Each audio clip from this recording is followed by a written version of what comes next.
भाइयों अस्सलाम वालेकुम। मेरे कस्बे वासियों और कस्बे के आसपास जितने भी कस्बे हैं, शहर हैं, सभी को ख़ास मैसेज में देना चाहता हूँ।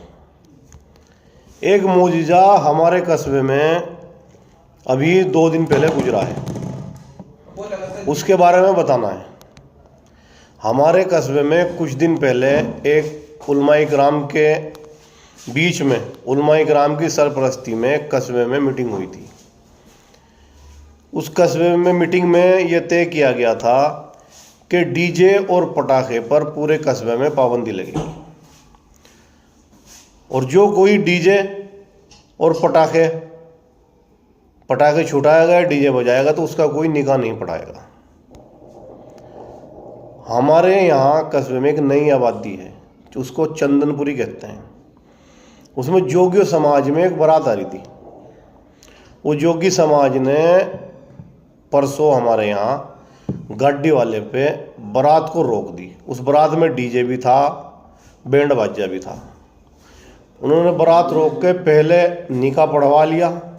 इमाम साहब को कहा कि जी कुछ नहीं होगा, बिल्कुल शांति के साथ सब कुछ हो रहा है। इमाम साहब से निकाह पढ़वा लिया। उसके बाद उन्होंने वहाँ जाके निकाह पढ़वा के फिर डीजे बजाया, खूब नाच गाना करा, और इमाम साहब को पहले ही खाना भी खिलवा दिया था। तो धोखा करा उन्होंने, दीन के साथ मजाक करी। इमाम साहब को बड़ी तकलीफ़ हुई, इमाम साहब रोए उस बात पे बहुत। जो जिन आदमियों को पता लगा सबको बड़ी तकलीफ़ हुई। फिर उसके बाद उनकी बारात जानी थी अगले दिन पानीपत।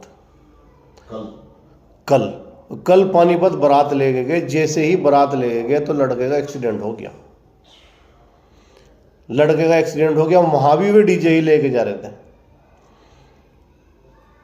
अस्पताल में लड़का चला गया, 1 दिन तक अस्पताल में रहा, उस लड़के का इंतकाल हो गया। अब हालात ये हैं कि हमारे कस्बे में ना तो उन्हें कोई चारपाई दे रहा, ना कोई जनाजे की नमाज़ पढ़ा रहा। उस लड़के की लाश उसकी आ चुकी है, पोस्टमार्टम हो गए अभी, आज शाम को ही ईसा के टाइम उसकी लाश आई, मगर कोई नमाज नहीं पढ़ाने के लिए तैयार है। तो भाई अगर आपको ये काम करना भी है तो दीन के साथ खिलवाड़ ना करो, मजाक ना बनाओ। अगर कोई बात उलमाए किराम के बीच में हुई तो आप उलमाओं की नहीं मानोगे तो किसकी मानोगे? भाई शैतानों की हम नहीं मान रहे, बड़े आदमियों की हम नहीं मान रहे, और उलमाओं की भी नहीं मान रहे, तो फिर तख्ता गुम होना ही है भाई। ऐसे ही हालात होंगे, ऐसे ही मौजूद होंगे। इनसे बचो, तौबा करो।